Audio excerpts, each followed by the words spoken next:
doesn't go as planned, so let's talk about it. Welcome to Unpredictabilities of Life, where we unpack the wild, messy, and completely unexpected twists of the professional world. I am Shirin, a former TV presenter turned psychology student. And this is Charlie, a seasoned director of photography who somehow ended up designing and manufacturing parts for a variety of industries. If that sounds like a random mix of career paths, well, that's kind of the point.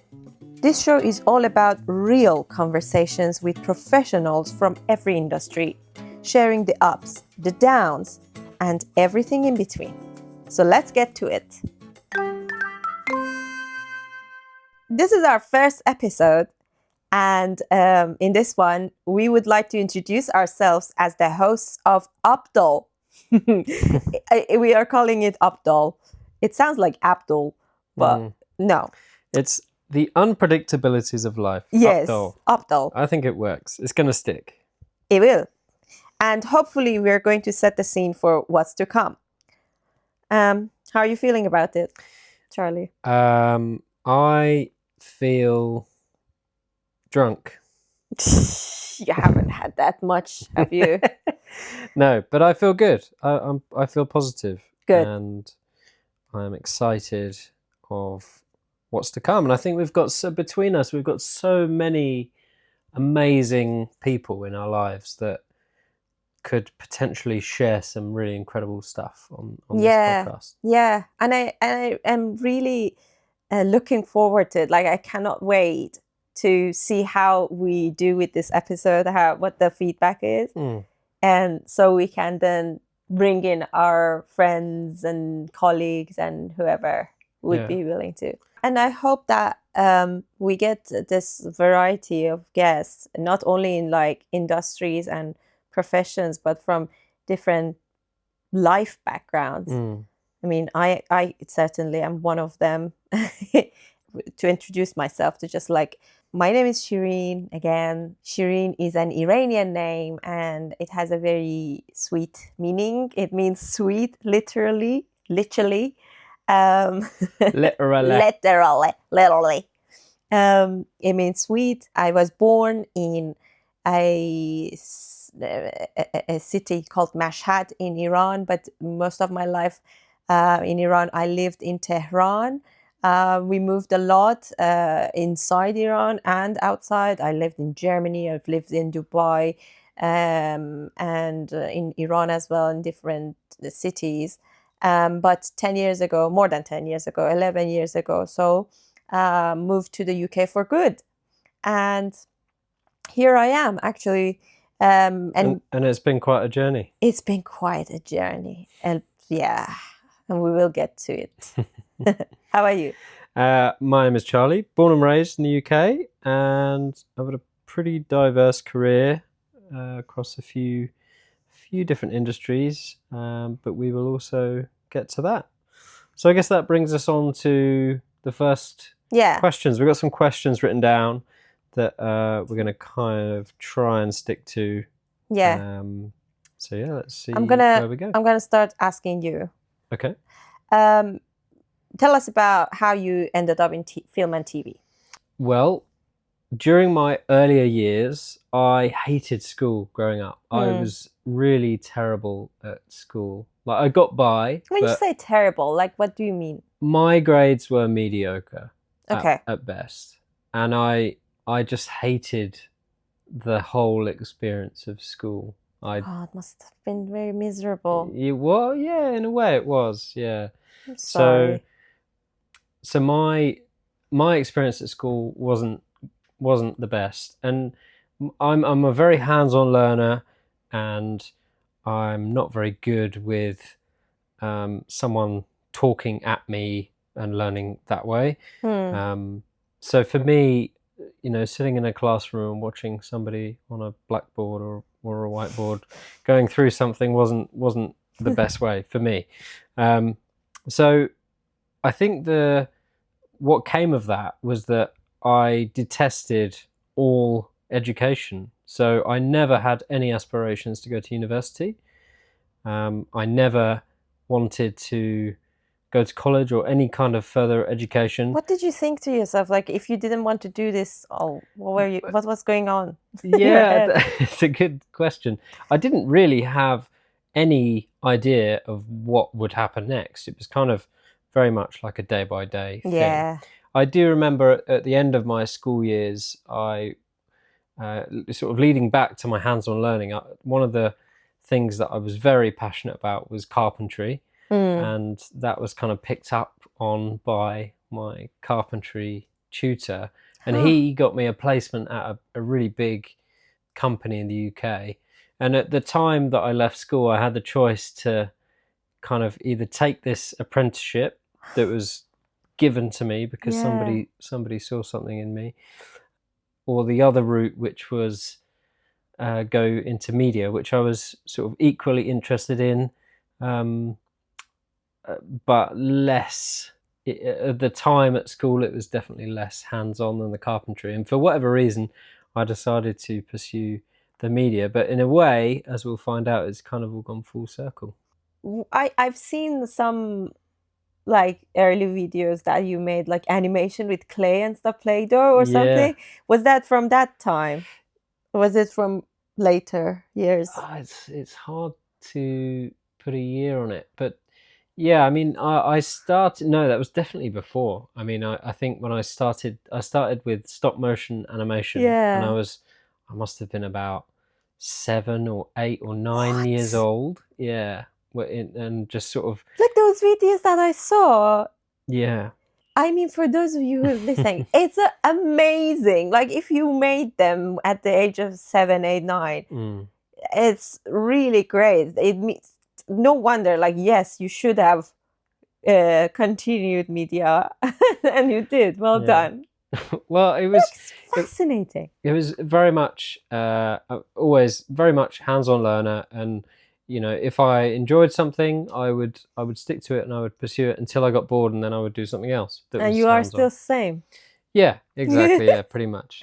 Speaking of stop motion, can I just say that in 9th grade, I was in high school in Germany, Frankfurt, and so I was some sort of I don't know. I was an outlier in my class. Didn't know the language really well, and I was weird. But something that I was good at was computer and IT. And I remember for our project, a final project that year, the guys in my class that usually made fun of me approached me, and they were like, we were making a stop motion whatever animation, do you want to be part of our team?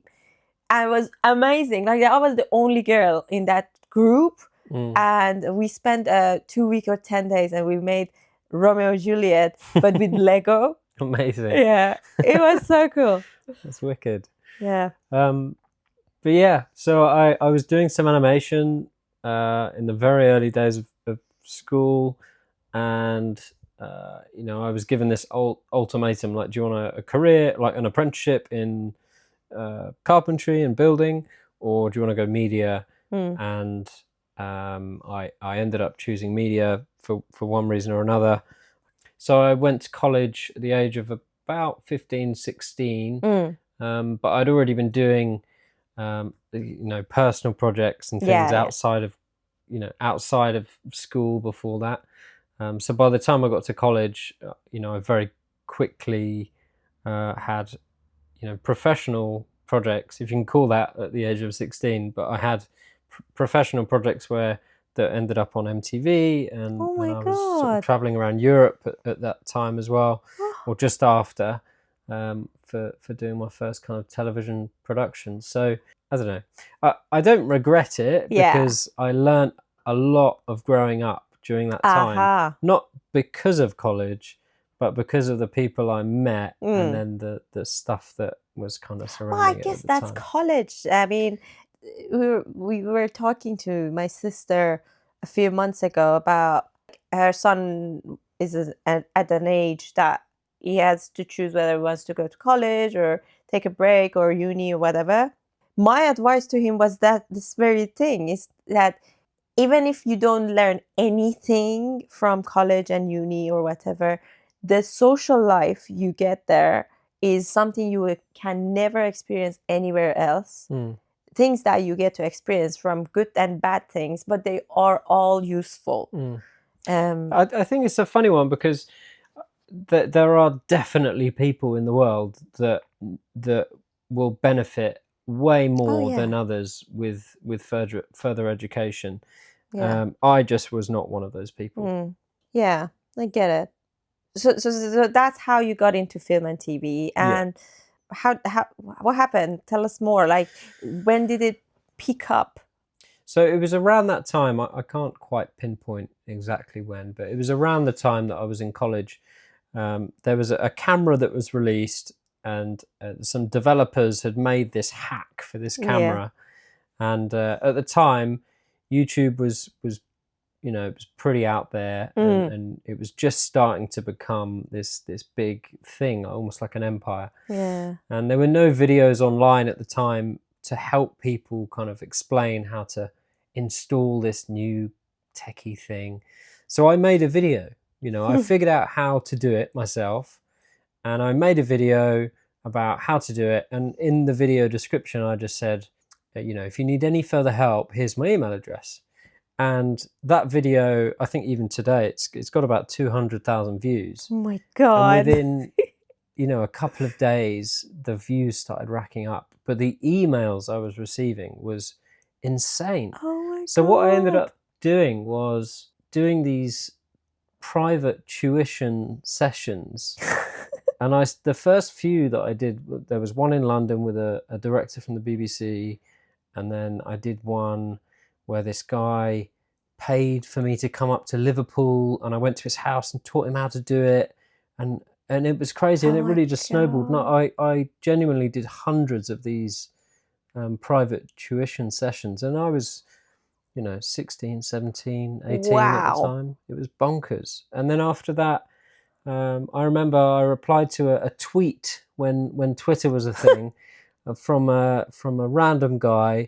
He said, Amazon UK are looking for a video editor. And I was like, well, I know how to do basic video editing. So I responded, and I ended up working for Amazon, doing their like 360 lookbook type video editing, which is basically a model just spins on in a white studio, and you're just clipping up these 5 to 10 second clips of a person spinning around, showing off the different clothes. Bonkers, absolutely bonkers.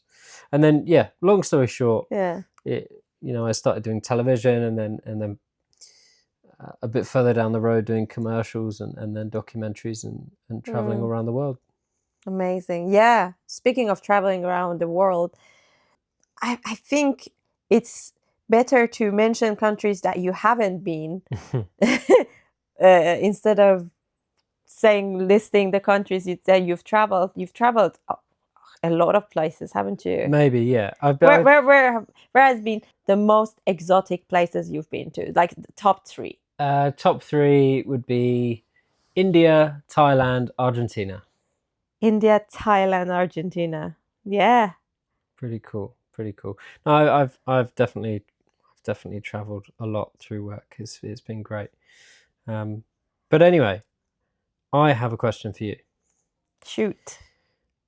Born in Iran, traveled and lived all around Europe. How did you end up in the UK working as a presenter? Oh, you know what? I never, ever in my wildest dreams thought that I would be in TV, work in media and television, let alone being a presenter. I'm going to interject because I've just remembered something. Is that when I was in school studying media and then college, I always said to myself and my friends at the time, I never want to work in TV. It's boring. Really? I remember that distinctly. Oh my God. Which is bonkers. For me, it was, do you know what? Like, I remember there was a time that I did contemplate becoming an actor, but it was not something that was really didn't have a good reputation being an actress. You know, from where I come from, you're a smart kid if you are. And I know the system here is the whole GCSE and everything, but in Iran is schools are like when you start high school, you can choose 3 categories, and each category is, there's a mathematics category, there is humanities, and there's biology. Biology. So humanities was not considered for smart kids, and my dad, being a maths teacher, wanted his children to be all smart and everything. So he was like, "You should go to a mathematics category." Wow. You're right. I was like, "Yeah, but I liked art and things like that, acting." He was like, "No, like No. I was not even." Yeah. Yeah. It's like you're pretty much you're doing this. You should do Yeah, this. yeah, exactly. So that happened, and when I applied, when I was doing the university entrance exam, I again raised this concern of mine that I want to be in the creative. I want to be an artist, designer, or whatever.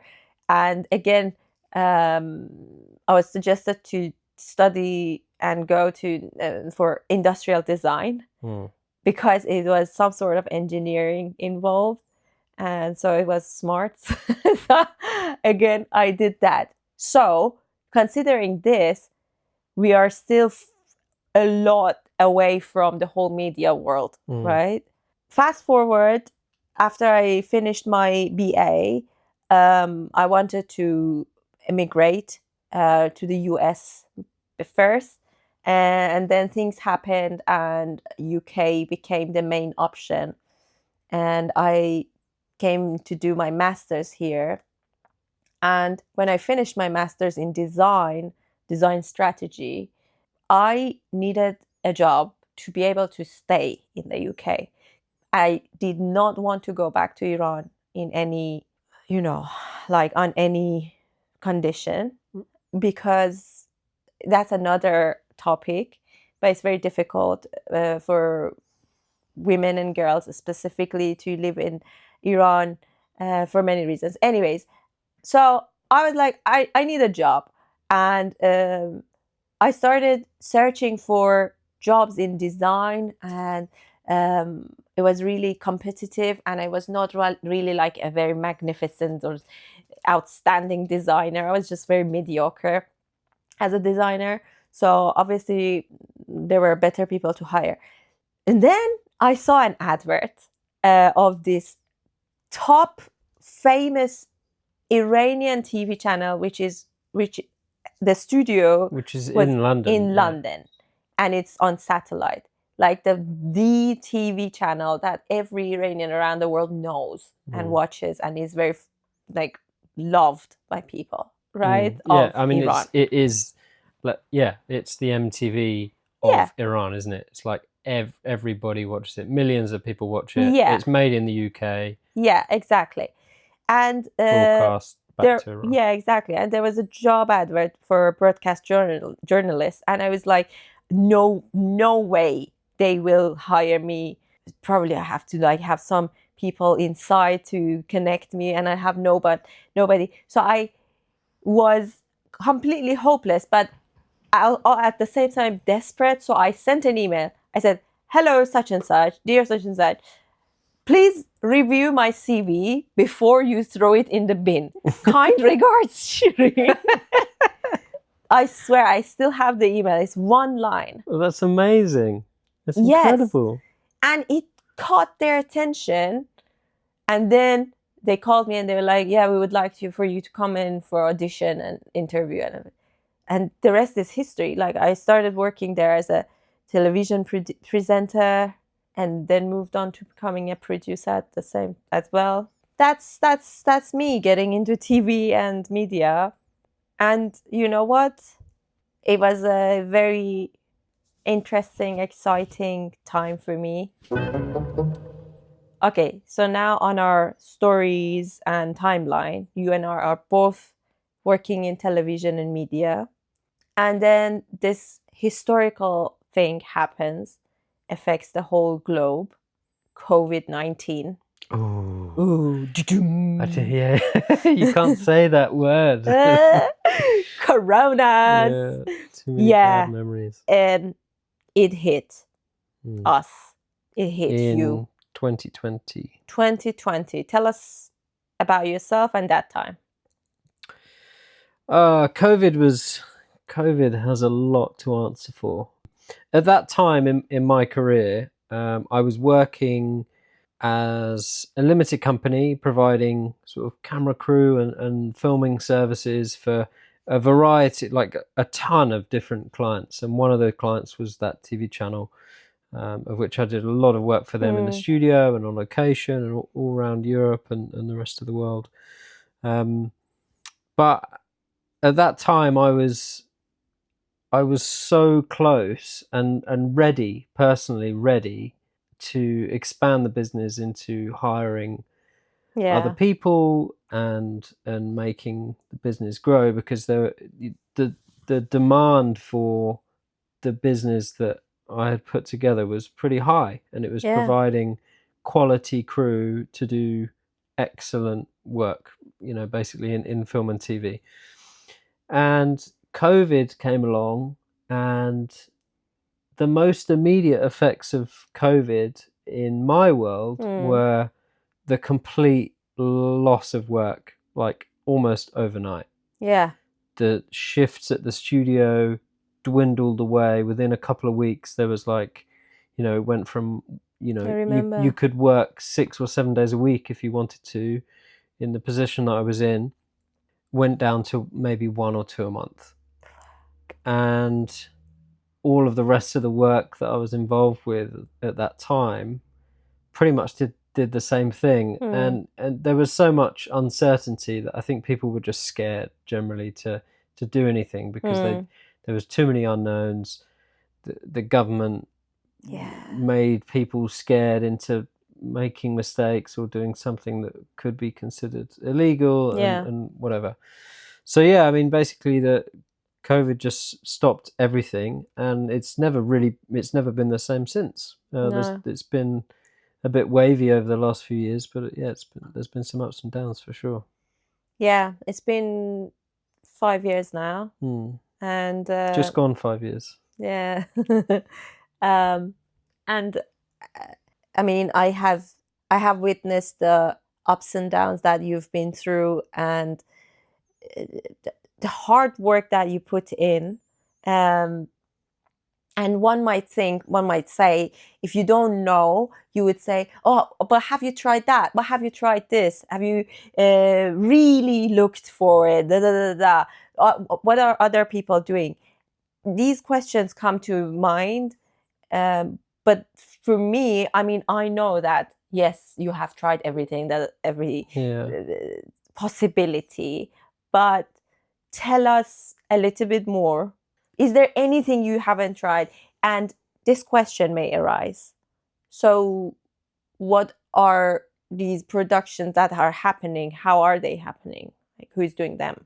There was such a change in the dynamic of the entire industry, and also the rest of the world. Like, it's not just limited to film and TV. That would be ridiculous. But I can only speak from my own experience, which was everybody I knew in cameras, in sound, in lighting, in all of the different roles that we come across in our industry.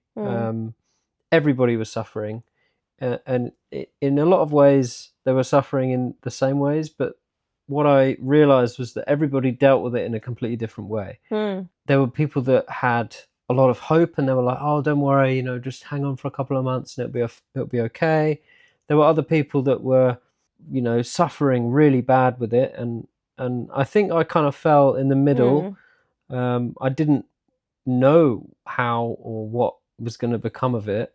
I didn't have any work, but I also knew the skills that I had, and I knew my abilities. And I knew that, I guess in some way, that I would have to eventually diversify into other things in order to survive, really. At the time, we were both living in London. And yeah, it was a really skewed time. And I remember, the first time when in supermarkets and that you had to queue up 2 meters apart to get into a supermarket and all this crazy stuff, and it felt like it was never going to end, didn't it? Yeah, it felt like apocalypse hit. Yeah, I remember. And it was crazy. Yeah, I mean, mentally as well, it had such a it was such a hard experience, because for me, having worked in film and TV for that time around 10 years, and having been very lucky to have worked sort of 5, 6, 7 days a week if I wanted to, pretty much continuously throughout the year. I very rarely had sort of quiet periods. Yeah. To going down to maybe 1 day a month. It makes me. It's like going bankrupt. Isn't it? Like for a millionaire to go bankrupt suddenly. A saying that I heard quite a lot during that time was, the rug has been pulled from under your feet. And that's exactly what it was. But exactly it didn't make it any better.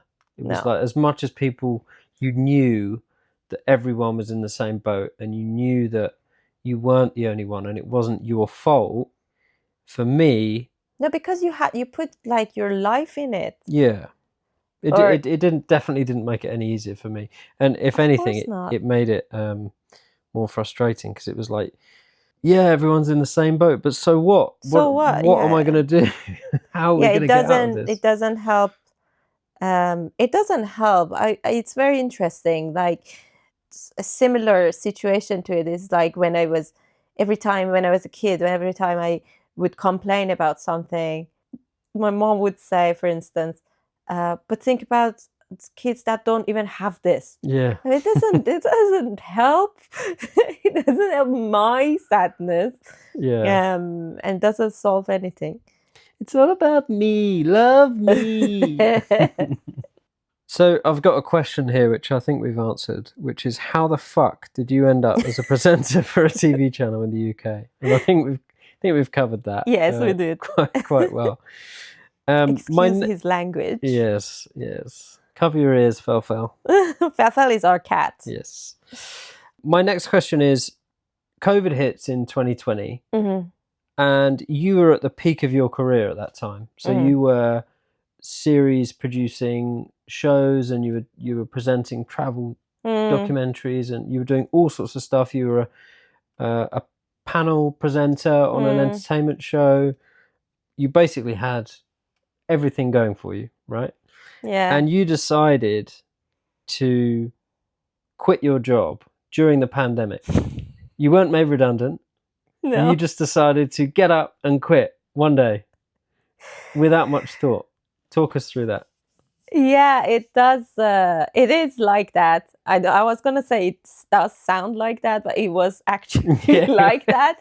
But on a fair side, it wasn't overnight in the sense that... It was a couple of days. No, it was a couple of months. Let's be a bit more frank. There's always a lot of good, but at the same time, a lot of bad things in every situation. There are pros, there are cons. I was having a great time doing the shows that I was doing. Like I was so lucky to be able to present and produce a documentary series that was on my life passion about dance, and it was my baby, my idea, and everything like that. But when you are working on something that you're too passionate about and that's so close to your heart, things can get messy with like how I don't know, I wasn't the main producer of the show, so a lot of things bothered me about how it's being done. It shouldn't be like this, it should be like that. And because you have your own vision, yeah, because you're so emotionally invested in this. It's exactly. like a dream, and if somebody else is pulling the strings, Yes, it's it's like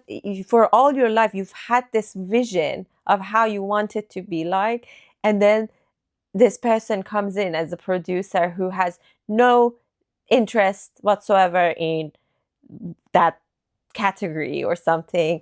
And we also, there was a lot of also differences in personality, in the way you envision the outcome to be like, that really messed with me.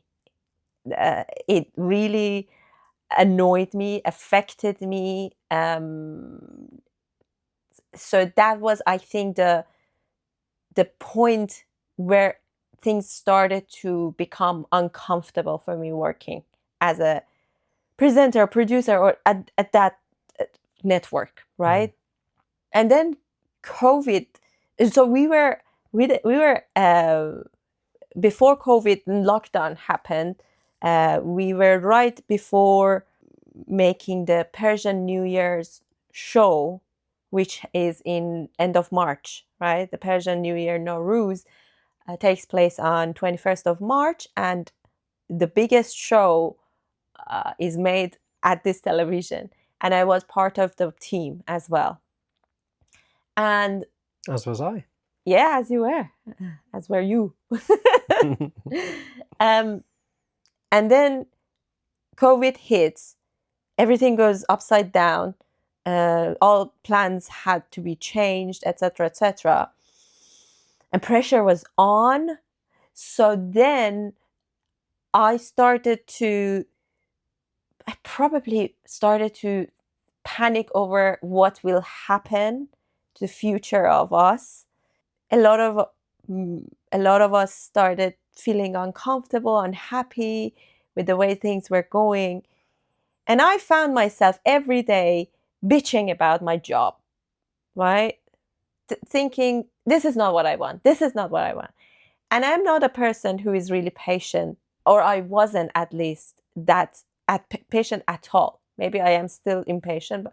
So when I don't like something, I just end it. I change it. I do something to change it. If you don't like it, you just make a change. I do not, tolerate things that I am very unhappy with.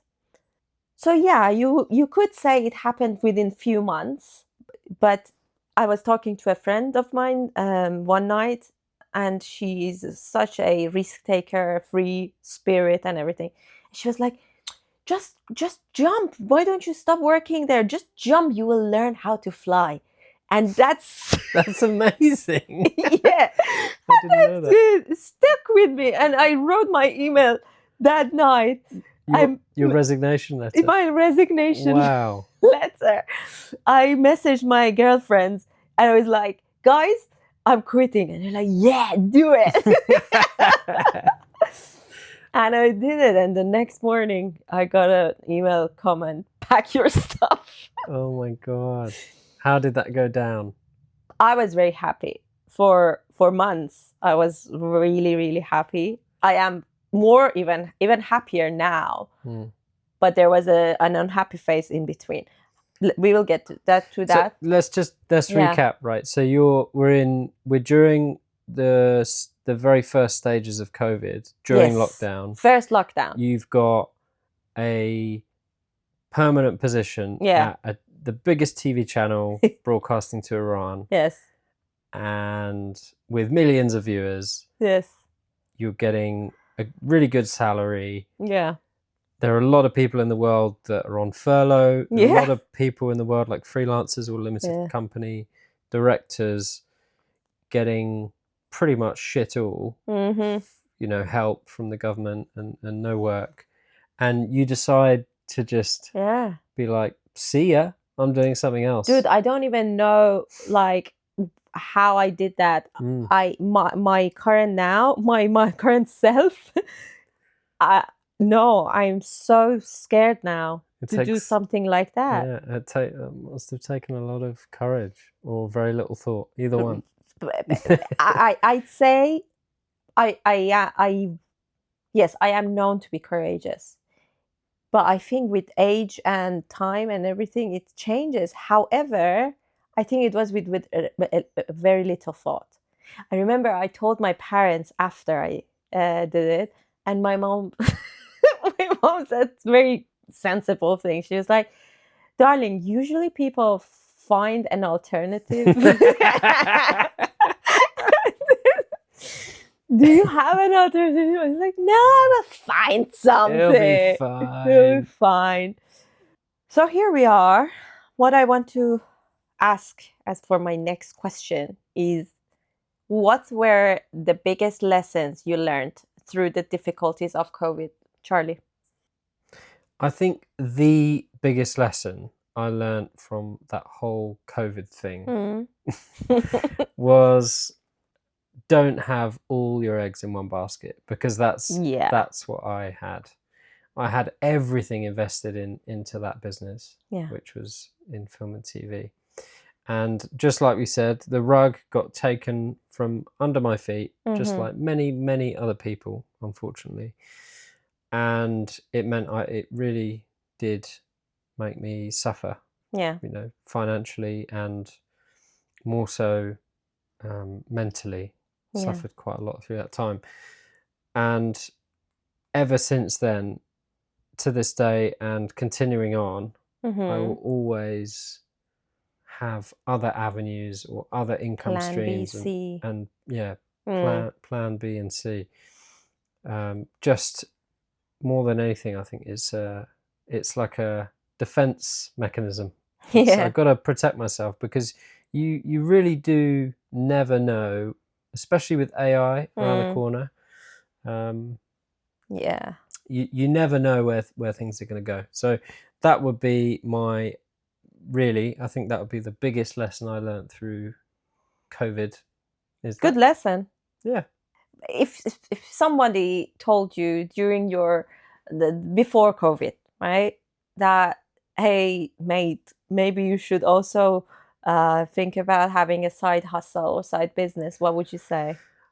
I probably would have appreciated it at face value, but I never would have executed it because I hadn't yet experienced the pain. You were complacent. I was complacent, but I was also hyper focused on that one thing, and there was not a part in me that could see that would ever be taken away. You know what? I would say it was just bad luck, because you were doing your plan or choice of work was not something risky or crazy out of this world. Yeah, it was pretty safe, and it was working really well, and it was expanding, and it was growing at a really, really healthy rate. Hence, unpredictabilities of life. Exactly, there we go. Leading back to you then, so what were the biggest lessons that you learned through COVID, and how did you make the best of a shit situation? So you've just quit your job in COVID. Nobody knows how long it's going to last. Yeah. Like, what did you learn from that experience? At what point did you think, or did you think, oh shit, maybe I shouldn't have done that? And what did you learn from that experience? Okay, so one thing that is important to know about me is that after I finished my bachelor's degree in industrial design, I got a qualification in goldsmithing, right? So before I immigrated to the UK, I was a goldsmith artist. So for people that might not know, what does that entail? I mean, jewelry design and jewelry making with gold and silver with like handmade jewelry, right? But with precious metal. And I had this skill. I knew how to do it. So I think at the back of my head, that was my plan B. That was your fallback. That was, yes. I was like, I am not skillless. I can do something. So I will do that. In parentheses, should I mention this? That there is something really sad and brutal and bullish that was going on during the time I was working at television, that people said, I heard it from people, that there was this mentality about us that without that television network, we would be nobodies. And who do you mean specifically? Do you mean that the mentality was around the Iranian people working at this channel? So there was a mentality at the network TV channel I worked at about Iranians who are working there, that without them will be nothing. And I'm quoting, I'm not saying that's a bad job or a bad thing to do, but they're like, if you were not here, you would be delivering pizza, right? That's such a such a horrendous way, yeah, to make your employees feel. yes, and it was very. I do not tolerate something like this. So that part of me was like, no, I can do whatever I want, and I can prove it, and I am proving it. So yeah, so when I got out, I thought that I will get back to my goldsmithing, and I did. Now back to the main question: what is the lesson? Maybe not necessarily it's because of the COVID and what happened to us as humans, but during this time, I grew up, I toughened up mentally and personally, and I learned to persevere. That's what I learned. And I went through a phase, had a startup, and I went through very, how would I say that? So I have this entrepreneurial character about me, and I want to be my own boss, right? So I started a startup, and I applied I wanted to find an investor and everything. And long story short, I went through a phase of getting really manipulated by a business person. And that toughened me up even more. I learned life lessons for probably a big cost, but I learned them, and I became really, I became tough. I grew up. So that's what happened to me during this time. Those are super valuable lessons to learn, whether we enjoy that process or not, whether it's, positive or negative. I think you always got to learn from these things, haven't you? Yeah, I think that's it. I mean, that's why you should love the mistakes that you make, the bad things that happen to you. This is what I try to live by, and also help my clients. Like I'm a life coach now as well, so I try to help my clients, telling them that you don't know what's good or bad, because after a certain time that can totally flip. Yeah, helps give people some perspective. Yeah. So this is our out of hours segment, and this is our fantasy segment, where we ask our guest about a role they might have fantasized about or are totally up for trying for just one day. So it's like swapping bodies with anyone in the world, any role, just for one day, and going through the day in the life of what that person might experience on a day of work in a different role. And since it's just us here for this one, Shirin, take the floor. All right. You know what? For this episode, I am going to choose a very popular abstract painter. Okay, interesting. Yeah. So I want to that for that one day, right? As a popular abstract painter, I wake up in my big white room with white curtains hanging from my bed frame. So there's a 4-poster bed. You're waking up in this Yeah. big art studio. Yes, and the windows are open, breeze is coming in, so these curtains like are moving, and the one wall is blue, like blue, right? And I get up, and I don't know, for some reason I am a male That's artist. interesting. That's Yes. very interesting. I'm a male artist, so yeah, I get up and go to kitchen, grab a very giant and ceramic mug to make my coffee, and then Is this a mug that you have, applied your artistry to the mug, or is it like a... no, it's very expensive, and I Okay. just bought it from this gallery, right? And it's my morning coffee mug. And then I look outside and think to myself, what should I do today? Oh yeah, I'm gonna grab a pint of paint and throw it at the wall. Okay. Throw it at the wall. And now I am a woman suddenly, right? And I'm just moving my head from side to side with my hair as a brush, Okay.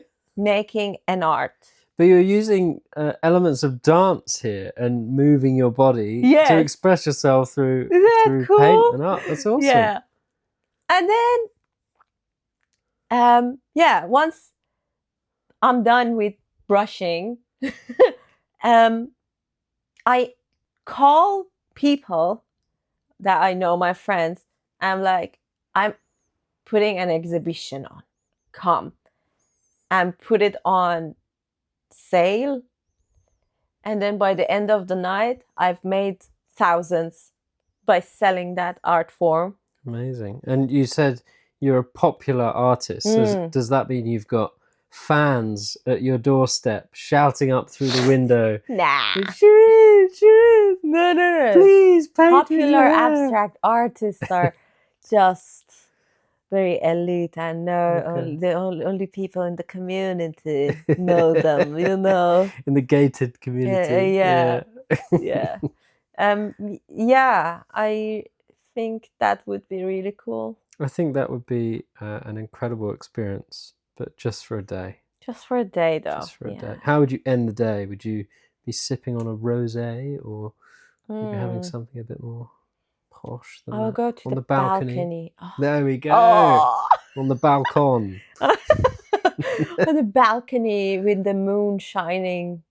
But if you were that posh, I'm looking down my garden, never-ending garden, and sipping, what would be your tipple of choice? I'm sipping a glass of white wine. White wine. Yeah. Very good. Solid choice. Thanks. And that brings us to the end of our very first episode of Brilliant. Unpredictabilities of Life. Updol, yeah. So despite how this episode has unfolded, Updol is definitely not just about us. We want to share the stories of friends, family, and professionals of all industries on this show. But you've got to start somewhere, right? Yeah, and we want to hear from you, the lovely listener. Share your stories, your progression, your growth, your successes, and your failures, of course. And we would love to hear from you. So that's all for this episode. Please make sure to subscribe and turn on notifications. We are just getting started, and trust us, you won't want to miss what's coming next. See you in the next one. Ciao. Ciao for now. Bye-bye. What happens? Bye. Ciao. Great. Yeah. I forgot to press record.